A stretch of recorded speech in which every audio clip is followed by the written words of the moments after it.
Спадар Александр, маем абвяшчэнне экстрэмісцкім фармаваннем платформы «Тры сланы». Менавіта там можна было пачытаць, пазнаёміцца з праграмамі спісаў, якія ідуць на выбары ў каардынацыйную раду. З аднаго боку мы чуем галасы пра тое, што інстытут каардынацыйнай рады насамрэч не мае моцнага ўплыву. З іншага боку мы маем вось гэты статус. Пра што гэта сведчыць? Вы сказали, можно было познакомиться. Я думаю, что и можно будет по-ранейшему, потому что платформа застаецца. Ну, а тое, что признали яе экстремисткой, ничего дивного няма. Простей знайсці, что яшчэ з неуподобанага уладами не признано экстремистским. Я думаю, что на сам процесс выборов, на вылучение кандидатов, на дискуссии гэта ніяк не паўплывае. Ну, чаму гэта выклікае такое раздражненне, такую рэакцыю сілавікоў? Я думаю, што гэта сіндром 20-го года. Ён жа і ў самога Лукашэнкі раз-пораз выяўляецца, калі ён з той ці іншай трыбуны пачынае згадваць, адчуваецца, што яго гэты прывід душыць по-ранейшаму. Я нагадаю, што каардынацыйная рада стваралася ў іншай сітуацыі, калі крэсла хісталася Лукашэнкава, калі рэальна гэта задумвалася як структура для трансферу ўлады, і тады гэта быў сур'ёзны такі спалох у Лукашэнкі ягонага атачэння. Ну а сёння, канешне, сітуацыя іншая, ён забетанаваў сітуацыю ў краіне, ну але сілавікі проста паказваюць, што яны недарэмна ядуць хлеб, што яны стаяць, як яны кажуць, на абароне канстытуцыйнага ладу, хоць насамрэч на варце дыктатуры. Я думаю, што тыя людзі, якія вырашылі гэтым разам балатавацца, яны ўжо ўсё ўзважылі, яны ведаюць, што 2 гады таму следчы камітэт заводзіў крымінальную справу, праваабаронцы яе так і называлі, справа каардынацыйнай рады. Таму да гэтага яны готовыя. Іншая рэч, што сама грамадска-палітычная абстаноўка такая, што яна не спрыяе актыўнасці. Ну, тыя людзі, якія ў Беларусі, яны проста пабойваюцца, тым болей, што былі нейкія правалы, былі выцекі звестак з тых ці іншых платформаў, і таму проста засцерагаюцца, я думаю, тыя, хто ўнутры Беларусі. Ну, эмігранты таксама, многія проста цяпер, яны не вераць у тое, што вось заўтра нешта зменіцца, яны занятыя праблемамі выжывання, і таму я думаю, што так ці іначай, ну, цяжка чакаць нейкай надзвычайнай актыўнасці выбарцаў на гэтых выбарах у каардынацыйную раду. Хаця трэба аддаць належнае тым, хто ўсё ж такі наважыўся, і вось ведаеце, некаторыя скептычна кажуць, што гэта такая дзіцячая пясочніца. Дык у мяне ў такім выпадку ўзнікае пытанне, ну а дзе ж тады дарослая пясочніца? Добра, вы туды не балатуецеся, а дзе вы сябе праявіце, будучы ў эміграцыі ў палітычнай? Гэта адкрытае пытанне. А на вашу думку, сам заклік Ціхановскай, да, вы кажаце, што людзі, якія гатовыя балатавацца, вылучыліся, хто ёсць у гэтых спісах, яны для сябе прынялі рашэнне, на іх ужо не паўплывае, але з пункту гледжання тых, хто гатовы альбо не гатовы прагаласаваць, узяць удзел. З аднаго боку маем заклік Ціхановскай узяць удзел, з іншага боку мы можам спадзявацца, што і чарговыя будуць крокі зробленыя уладамі, каб запужаць і каб людзей зняахвоціць, нават тых, хто гатовы. Вот на вашу думку, як тут вага будзе схіляцца да якога варыянта? Канешне, тыя людзі, якія ўнутры краіны, як я ўжо сказаў, яны наўрад ці будуць рызыкаваць, тым болей, што могуць з'явіцца нейкія там фальшывыя платформы, гэта ж сілавікі практыкуюць, калі людзі трапляюцца на вуду, асабліва не надта абазнаныя ў сучасных гэтых вось лічбавых тэхналогіях, і таму я думаю, што паколькі ўнутры краіны такая сітуацыя, што ну мала хто верыць, што заўтра ці паслязаўтра там пачнуцца нейкія перамены, варушняк палітычны, таму проста так дзеля спартовага, так бы мовіць, інтарэсу рызыкаваць, я думаю, што мала хто наважыцца ўнутры краіны. Мне здаецца, што пераважная большасць тых, хто прыме ўдзел у галасаванні, гэта будуць людзі па-за межамі краіны ўсё ж такі. Глядзіце, спадар Александр, апошнім часам вось гэтых прызнаванняў і экстрэмістамі, ну, неяк стало все больш і больш. Это некае, ну, я не ведаю, вясновае абвастрэнне ва ўладаў ці што. Вось прыватнасці недавно прызналі экстрэмісцкай арганізацыі таксама і еўрапейскі гуманітарны універсітэт. Там ужо і еўрапейскі звяз асудзіў гэта, і асобныя краіны, у тым ліку Літва таксама асудзіла. Гэта што? Гэта все лягае вось у логіку вайны рэжыму якраз з людзьмі па-за межамі Беларусі. Як вы лічыце? Ну, гэта ўлада, гэты рэжым ніколі не любіў еўрапейскі гуманітарны універсітэт. І, як вядома, ён мусіў эміграваць яшчэ на пачатку 2000-х. І мы, Валер, з вами там сустракаліся, калі вы вучыліся, я там выкладаў усім з гонарам майстар-класы. кажу, хвалюся, што вы былі маім настаўнікам. Дзякуй, дзякуй. Ну, дык вось, улада заўжды не любіла, а чаму цяпер дайшла чарга і паставілі гэтае кляймо экстрэмізму? Мне здаецца, што, ну, па-першае, гэты рэпрэсіўны канвеер працуе, а па-другое, цяпер вядома, што ў краіне вельмі напружаная сітуацыя дэмаграфічная на рынку працы. Многія маладыя людзі, яны лічаць за лепшае выехаць з краіны і вучыцца за мяжой, у тым ліку і ў Вільні, у ЕГУ. А Лукашенку патрэбны кадры, которых можна індактрынаваць падчас вучобы, которых можна гвалтоўна размяркоўваць на вялікія тэрміны. І вось адзінае выйсце, ну гэта ж фірменная метода дыктатуры, напалохаць людзей.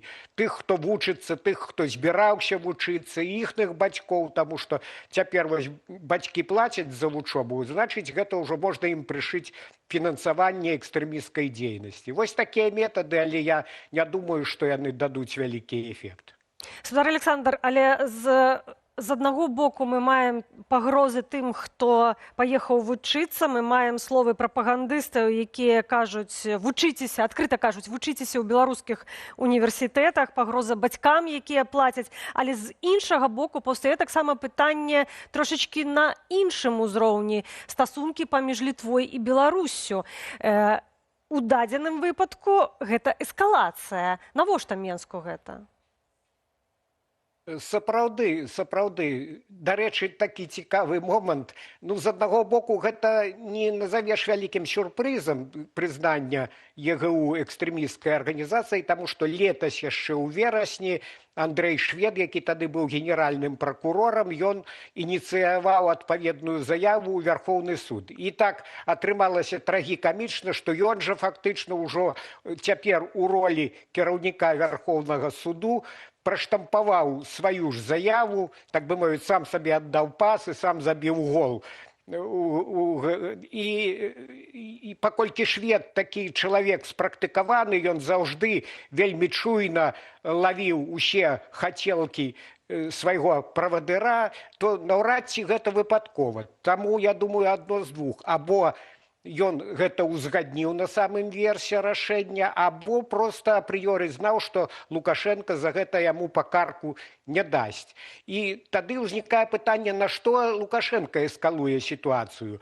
На пачатку гэтага месяца я нагадаю, што прэзідэнт Літвы Наўседа, пасля таго, як амерыканскі дыпламат Джон Коул ужо адкрытым тэкстам сказаў, што Вашынгтон зацікаўлены ў транзіце беларускіх калійных угнаенняў праз Клайпеду. Дык вось Наўседа пасля гэтага вылучыў умовы 4 тыдні, каб не было гэтых шароў з цыгарэтамі кантрабанднымі, каб не было мігранцкіх атак на літоўскую мяжу і каб грузавікі ўсе вярнуліся. Ну, болей-меней вырашаецца толькі з гэтымі фурамі пытання. А вось мігранты, па-ранейшаму нядаўна быў рэкорд сутачны, там некалькі дзесяткаў спрабавала прарвацца. І таксама тыдзень таму зачыняўся зноў Віленскі аэрапорт праз гэтыя метэазонды. Так што тут або Лукашенко не кантралюе сітуацыю на мяжы, што малаімаверна, або гэта наўмысная эскалацыя. І вось рашэнне аб прызнанні экстрэмісцкай арганізацыі ЕГУ, гэта ўсё з таго ж шэрагу.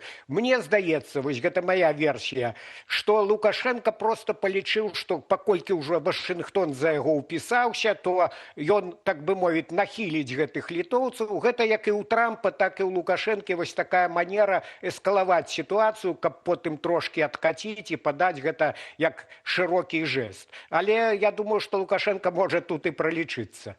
Спадар Александр, і яшчэ адна падзея, якую закранем. Лукашенко даў інтэрв'ю журналісту тэлеканалу РТ Рыку Санчесу, сярод іншага прапанаваў амерыканцам вучыцца ў яго дэмакратыі. Давайте послухаем и вернемся до размовы. У нас, я об этом давно говорил, демократии вам придется учиться. И у нас во 100 крат этой демократии больше, чем у вас. Реальной демократии, реальных прав человека. О каких правах человека вы можете рассуждать, если вы убиваете людей? Убили человека. Какие у него права? Он мертвый.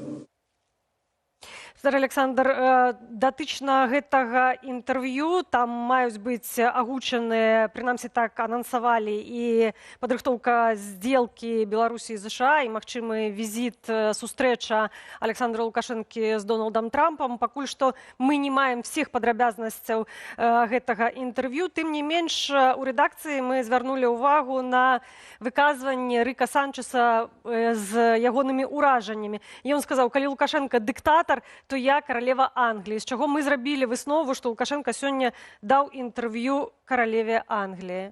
Як на вашу думку? Калі сур'ёзна падыходзіць да гэтага інтэрв'ю? Ну, сапраўды, пакуль што мы не маем поўнай версіі. Гэтыя вось фрагменты я таксама прагледзеў перад нашай гутаркай. Ну, ведаеце, гэта ўсё смеху варта, гэта цырк ад самага пачатку, таму што гэты Санчес, ён жа некалі працаваў у Амерыцы на амерыканскіх тэлеканалах, са скандалам адтуль сышоў і стаў вядоўцам расійскага прапагандысцкага каналу. І гэта такое інтэрв'ю па прынцыпу, як рускія кажуць, чего изволіце, то бок такое грубае падгульванне дыктатару. Ну, з іншага боку, Лукашенко сапраўды, ён, так бы мовіць, спаймаў Трампа на тым, што той загруз у Іране, не дамогся сваіх мэтаў, і цяпер ён можа, Лукашенко, паказаць сябе такім прынцыповым, пакрытыкаваць нібыта Трампа, но самае галоўнае даказаць, што ніякай дэмакратыі няма, што ўсё ўсюды пануе толькі права моцнага, гэта тое, што самому Лукашенку імпануе насамрэч, і таму ён на кані. Гэта інтэрв'ю сервільнага журналіста, я б не называў яго нават журналістам. Ну, будзе цікава паглядзець поўную версію. Я думаю, што ва ўсёй прыгажосці раскрыецца Лукашенко. А можа быць такое яшчэ, што Лукашенко, ну, в прынцыпе, ён дазваляе сабе даволі такія, ну, непрыемныя для вуха Трампа словы. Трамп любіць, калі яго хваляць, а не калі кажуць, што нарабіў тым ліку і глупотаў. Ці можна вось такую смеласць Лукашэнкі тлумачыць тым, што Трампу-то не так і шмат засталося ў фатэлі прэзідэнта. Ягоная папулярнасць таксама падае і ў шмат краінах, якіх і нават на радзіме. І тут ён у вайну завяз, нічога такого паспяховага. І самы час вызначацца, ну, умоўна кажучы, пад каго лягаць. І вот таму і Трампа крытыкаваў, а нахвальваў Кітай. Можа быць такое? Ну, дарэчы, так, вось вы сапраўды заўважылі. Ён, мне здаецца, што Лукашенко насамрэч радуецца, што вось з Іраном так не вельмі атрымалася у Трампа. І ён уже не першы раз за апошнія дні паўтарае, што, глядзіце, маўляў, ну, я сваімі словамі, што на Іране Амерыка абсеклася, зламала зубы, а ўжо Кітай ёй тым болей не па зубах. І Расія, як ён сёння сказаў у гэтым інтэрв'ю, то бок ён радуецца, таму што ён жа сябруе і з кітайцамі, ён жа сябруе і з Пуціным, і ён рады сёння, што ён пад такім парасонам надзейным, таму што, натуральна, як сказаў той самы Джон Коул, напалохалі Лукашэнку вельмі і лёс Мадуры, і лёс Алі Хаменеі ў Іране, і таму ён сам сябе суцяшае тым, што я вось пад надзейнай абаронай расійскай і кітайскай. Так што вось ён сапраўды сёння на кані ў пэўнай ступені, і ён трошки рызыкуе. Хаця з іншага боку, хоць ён і кажа, што ў Амерыцы няма дэмакратыі, але ж там Трампа бэсцяць мацней, чым Лукашенко. Таму і гэта ёсць праява сапраўднай дэмакратыі, таму я думаю, што Лукашэнкавы гэтыя асцярожныя эскапады, ён болей на Ізраіль наягае, а Амерыка нібыта там на другім плане. Лукашенко упэўнены, што гэтыя эскапады не крануць апрануць Трампа, таму што на радзіме ў сваёй дзяржаве ён зведвае значна большую крытыку.